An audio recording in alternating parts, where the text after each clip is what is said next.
Bon, va falloir qu'on parle de cette histoire d'affiche de la France Insoumise qui a fait polémique là, parce qu'on est encore en train de bien se taper dessus à gauche. Comment ça se fait qu'on arrive à se friter entre nous pour savoir si caricaturer un feuge avec des traits grossiers et belliqueux, en noir et blanc, et en faisant bien ressortir le zen à coup de contraste, puis avec une petite touche de jaune pour être sûr, ça a pas un peu des relents antisémites sur les bords? Enfin, sur les bords, au milieu, à côté, je veux dire là, pour pas le voir, faut regarder ailleurs. Non, à vrai dire, les chances que ça renvoie pas des personnes juives aux souvenirs de caricatures nazies que la bande à Goebbels placardait sur les murs le siècle dernier, elles sont quand même assez minces. Mais alors qu'est-ce qu'on a branlé? Est-ce que la gauche, elle est antisémite du coup? Enfin, entre autres.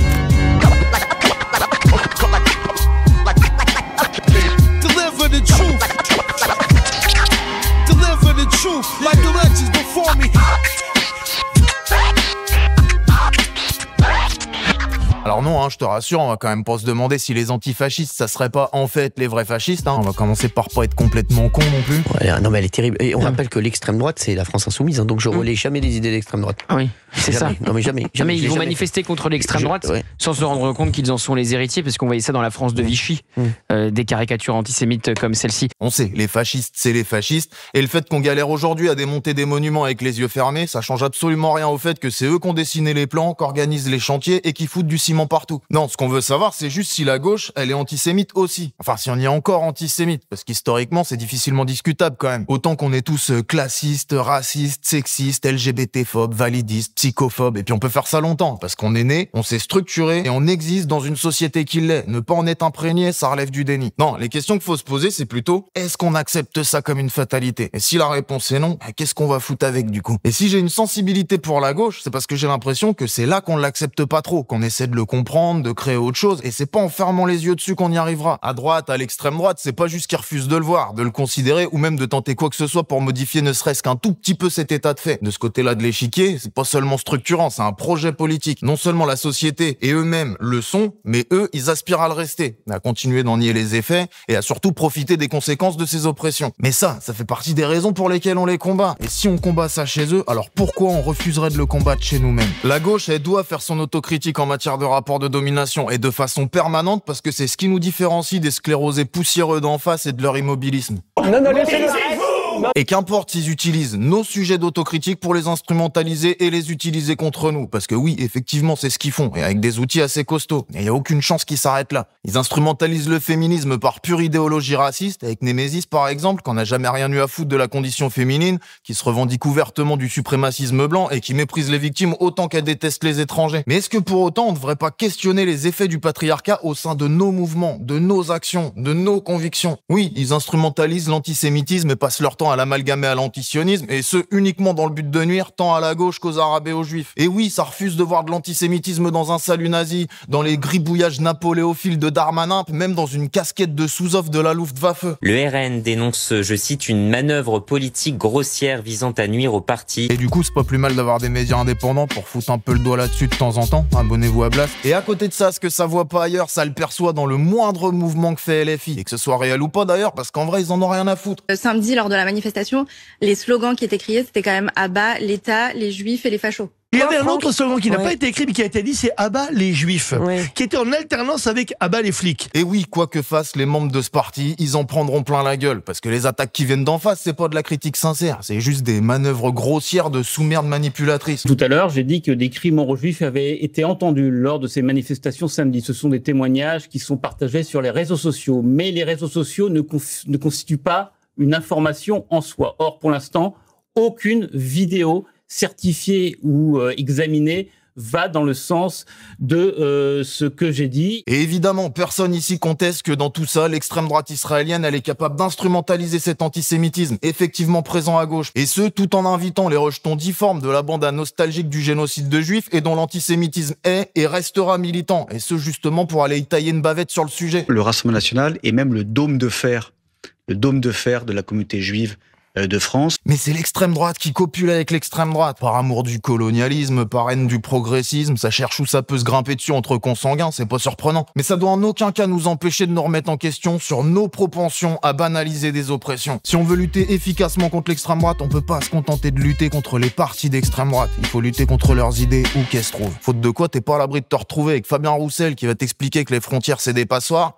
pendant que le Parti Socialiste se demandera si ça peut pas être un peu rigolo de jouer avec la déchéance de nationalité. Et oui, parce que pour l'affiche, on parle d'LFI, mais c'est évidemment pas les seuls, parce qu'on sait, il y en a tout un tas qui vont pas se sentir concernés, mais il y a pas une orga, pas un média, pas un militant qui est irréprochable sur ce sujet ou sur d'autres. On est tous très loin d'être clean à gauche. Regarde, on a à peu près tous fait de la merde pendant la pandémie. On a barboté dans l'obscurantisme, on s'est vautré lamentablement, et puis on s'arrête pas en route. On a merdé pendant et on merde après, parce qu'on accepte et qu'on participe de faire passer l'idée qu'aujourd'hui le Covid c'est fini. Et on ferme les yeux sur ces différentes formes, alors que les moins à même de l'affronter tombent encore comme des mouches, ou sont restés confinés depuis. Et oui, parce que c'est inconfortable de se foutre en face du fait que c'est nous qui défendons l'idée, sans être foutus de l'appliquer, que c'est aux privilégiés de prendre sur eux pour que les moins avantagés puissent vivre dignement, quand il s'agit pas juste de survivre. C'est aux valides de prendre soin des invalides, c'est à ceux qui peuvent se vacciner de le faire pour protéger ceux qui peuvent pas. C'est à ceux qui dominent l'espace public de s'adapter pour que les plus vulnérables y aient une place. Et l'extrême droite, elle est contre ce principe, fondamentalement. Et elle a réussi à rentrer dans pas mal de crânes pour y faire infuser de façon plus ou moins claire ses positions sur le sujet. La gauche, pendant la Commune de Paris, elle était prête à payer les gens pour qu'ils se vaccinent contre la variole, pour éviter la propagation de virus qui bousille toujours les plus précaires plus que les autres. Là, nous, au moment où on aurait dû faire pression pour la levée des brevets sur les vaccins,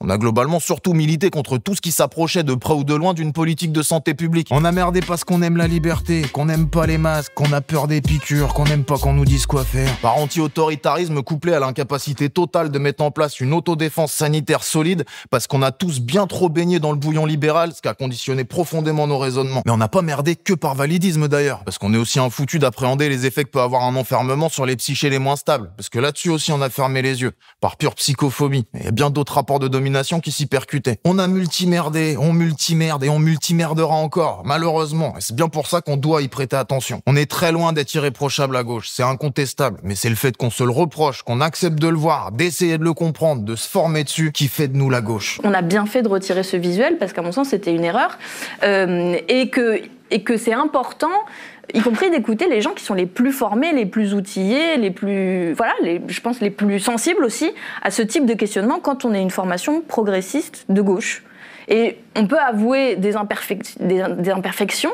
L'essentiel est de les assumer et de se dire que on fera mieux la prochaine fois sur ce sujet comme sur plein d'autres, quoi. Alors il faut pas fermer les yeux sur tout ça, et il faut pas fermer nos gueules non plus. LFI a du taf à faire sur l'antisémitisme, c'est pas les seuls, soit, mais hors de question de pas leur faire savoir. Parce que si LFI et d'autres ont fait du taf sur le racisme ou l'islamophobie, et même si c'est encore loin d'être assez, c'est justement parce qu'on leur a fait savoir qu'il y avait de la route et qu'on n'accepterait pas que soit refusé de la tracer. Pareil pour le sexisme, et pareil pour la totalité des rapports de domination qui traversent notre société, et auxquels on peut en aucun cas se prétendre immunisé, faute de quoi on s'y exposera d'autant plus. Et si ça peut vous rassurer les LFistes, si on vous envoie des critiques, c'est sûrement qu'on croit que vous pouvez encore les entendre. T'as vu, il y a plus grand monde qui essaie d'expliquer des trucs à Roussel, et t'en trouveras probablement pas plus pour aller causer rapport de domination avec le PS. Ça existe le racisme anti-blanc, Fabien Roussel ? Bien sûr qu'il existe. Et oui, ça avance pas assez vite, c'est épuisant, mais ça avance. Et c'est bien parce qu'on essaie d'avancer qu'on est de gauche, et quoi qu'il nous reste des points aveugles. On entend plus ou moins bien, on comprend plus ou moins vite, on agit plus ou moins efficacement, mais contrairement à ceux d'en face qui tentent systématiquement d'instrumentaliser ça contre nous, nous, on essaye. C'est chiant, c'est dur, ça brûle la rétine, mais on ferme pas les yeux. La facilité, c'est pas ici. Les feignasses, au cas où ça t'aurait échappé, sont partis en face depuis longtemps. Et il y a évidemment des parties de nous qui, par médiocrité, par paresse intellectuelle, par crainte, sont attirés par le confort et le privilège de la petite bande à statu quo et marche arrière, là. Mais la lutte, c'est pas uniquement contre eux. Parce que si on arrête de lutter contre ce qu'il y a chez nous et qui est en train de se défendre avec acharnement pour continuer d'exister et garder la place que ça a toujours eu, alors qu'est-ce qui va nous différencier d'eux dans le fond ? La gauche, si elle arrête l'autocritique, c'est la droite. Et d'ailleurs, en parlant de dignité des plus vulnérables, de rapports de domination et d'imperméabilité à l'autocritique, on va finir avec cette petite histoire de flic qui s'est défoulé sur un mec en fauteuil roulant, parce que ça va illustrer assez bien le sujet, je trouve. Une vidéo choque les réseaux sociaux, on y voit un policier asséner un coup de poing à un homme en fauteuil roulant. Et oui, parce que là où j'ai pas vraiment de soucis à dire ACAB, all cops are bastard, tous les flics sont des bâtards, j'ai pas non plus des masses de scrupules à dire que quiconque les soutient n'en est pas très loin. Alors eux, ils vont t'expliquer que non, que c'est pas tous des bâtards, que c'est juste des traîtres à leur classe, que l'autocritique ils s'en branlent et que quoi que fasse l'un d'entre eux, ils le soutiendront. C'est pas surprenant, sinon ils seraient pas flics. Par contre, les laquais qui les soutiennent systématiquement par principe, quoi qu'ils fassent, quoi qu'ils disent, quoi qu'ils pensent, je crois qu'on frise un peu le syndrome de Stockholm. Les mecs, ils font même pas partie de la corpo, ils bénéficient même pas des privilèges du képi, de la violence légitime, là, de l'impunité, mais ils arrivent quand même à t'expliquer que si un lardu cogne sur un mec en fauteuil, c'est qu'il doit avoir une bonne raison. Bah non, il a pas de bonne raison parce que ça existe pas en fait. Il est juste flic. Il est habitué à l'impunité, à supprimer les vidéos s'il y a quelqu'un qui filme. Les gens, ils doivent se plier à sa volonté, il prend du plaisir à faire mal, il supporte pas l'affront, encore moins la frustration. Tu sais, dans chaque humain adulte, il y a toujours le cœur d'un enfant qui bat. Et derrière l'uniforme du policier, c'est celui d'Eric Cartman. Hey, je suis un flic et je vous conseille de respecter mon autorité. Mais c'est parce que la profession les attire. On connaît beaucoup, toi, des types qui veulent un flingue, du pouvoir, que les gens les craignent et qui ont pas un besoin un peu chelou de combler un truc. Le statut, ça attire ceux qui ont des problèmes dans leur rapport aux autres, et ensuite, ceux qui restent, c'est ceux qui ont pas l'intention de les régler. Les autres, ils se barrent, ils vont faire une thérapie. Ou alors, s'ils avaient signé pour aider la veuve et l'orphelin, une fois qu'ils ont compris que ça s'agit en fait d'ensemer en se la jouant bras armés de l'ordre établi, ils vont bosser dans le social. Ceux qui restent, s'ils l'étaient pas déjà, ils deviennent racistes, violents et d'autant plus dangereux qu'ils seront intouchables. Et ils ont pas tellement le choix parce que si virilistes qu'ils soient, ils seront pas plus forts que la structure. Ils sont flics dans une société qui est raciste, qui taffe à maintenir les racisés dans la précarité, et la précarité génère de fait de la délinquance et de la criminalité. Eux, au bout du processus, ils arrêtent des Arabes et des Noirs, point. Et s'ils continuent de le faire, c'est parce qu'ils acceptent de se dire que les délinquants le sont parce qu'ils sont racisés, ce qui fait d'eux... Drum roll, please. Can anybody guess? Des racelards de merde. Yes, all right. S'ils arrivaient pas à ce constat et qu'ils comprenaient que c'est la structuration raciste de la société qui engendre ça, et que du coup, ils faisaient le choix de plus s'en prendre aux victimes de la structure et de tâcher de changer cet état de fait, ils seraient plus flics. Et qu'est-ce qu'ils rencontreraient sur leur passage dans une démarche de transformation de la société? Oh merde, des flics, effectivement. Armés, violents, obscurantistes. La violence de la police, elle se cantonne pas aux violences policières. C'est son existence même. Et attention, je suis pas en train de te dire que la gauche est moralement supérieure à la droite ou des conneries du genre, déjà parce que la morale, j'en ai rien à foutre, et puis je suis pas non plus en train de te dire qu'il y a jamais d'autocritique à droite, c'est pas mon propos. Je suis en train de te dire que c'est une condition sine qua non en matière de rapport de domination pour pouvoir rester de gauche. Mais évidemment, ça t'empêche en aucun cas d'aller faire un tour là-bas avec. C'est pas exclusif. Après, si tu restes, au final, c'est que tu valides. Il y a un racisme anti-blanc, je le dis sans pudeur. Est-ce que vous le dites tout aussi ouvertement et sans pudeur? Mais pourquoi le nier? Parce que c'est tabou, parce que certains sociologues le remettent en cause. Il n'y a aucune raison que ça soit tabou, c'est une réalité. Je suis allé dans des territoires occupés, je suis allé en Israël, etc. Et j'ai vu cette espèce de jérémiade permanente de la part des Palestiniens qui nous disent on n'a rien, on peut pas acheter des violons pour que nos petites filles puissent apprendre à jouer du violon, etc., etc. Bref, tout ça pour dire que le merdier c'est un spectre, tout au bout duquel, à droite, tu trouveras les flics et les faf, qui seront souvent les mêmes et qui valideront ces rapports de domination quand ils seront pas tout simplement incapables de les remettre en question. Alors oui, ça les rend sûrement plus efficaces dans leur démarche de bulldozer, parce que de leur côté, il y en a un qui parle et les autres y suivent. Ils sont forts quand ils la ferment. Nous, effectivement, électoralement, on n'avance pas lourd. Mais ça t'aura peut-être pas échappé que je suis pas du genre à croire des masses en l'électoralisme, parce que la gauche, quand elle est élue, elle reste pas de gauche longtemps. Là où à droite, ils sont forts quand ils la ferment, à gauche, on est fort quand on débat, on est fort quand on échange, on est fort même quand on s'engueule, parce que les idées sont plus importantes que ceux qui vont les porter. On se critique pas pour se détruire, on se critique pour construire. Et il y a que quand on se construit plus qu'on finit par s'écrouler. Alors oui, c'est pas facile, c'est épuisant, c'est douloureux, mais viens, on se critique, on s'écoute, on essaie de se comprendre, on s'affronte s'il faut, parce que c'est ça qui fait ce qu'on est. Deviens pas de droite, s'il te plaît. On est fort quand on split, sont forts quand ils se couchent. On est mort quand on se flique, son confort quand ils se touchent. Se fait du mal quand on se clash, encore trop lent. Mais quand ils nagent pas sur place, eux ils avancent corculents. N'allons pas faire du moonwalk par peur de l'inconnu, par peur du nombre aucun par terre de main tendue. Pasteur de troupeaux qui pour plaire vont s'user. On n'est pas fiers des troupes, on est fiers de les refuser. Si tu veux te battre contre les idées d'extrême droite, balai devant ta porte. Parce qu'il y a que lucide que tu ne laisses croître que les vents t'apportent. Soit tu te crois en maîtrise quand tu prends ta pause mat. Plus tu te crois hermétique, plus tu prends la flotte. Entre ce qu'on voit pas sincère, ce qu'on contourne et ce qui s'entasse, fait que nos adversaires s'en servent contre nous mais qui s'en tapent. Faudra bien qu'on s'en saisisse, même pendant qu'ils vont cracher. Y'a que nous pour penser, ça c'est pas eux qui feront le taf. Soyons solides et décidés, on peut faire mieux, y'a que nous pour tester. Faisons grandir nos idées, un jour même chez eux, elles seront dures à contester.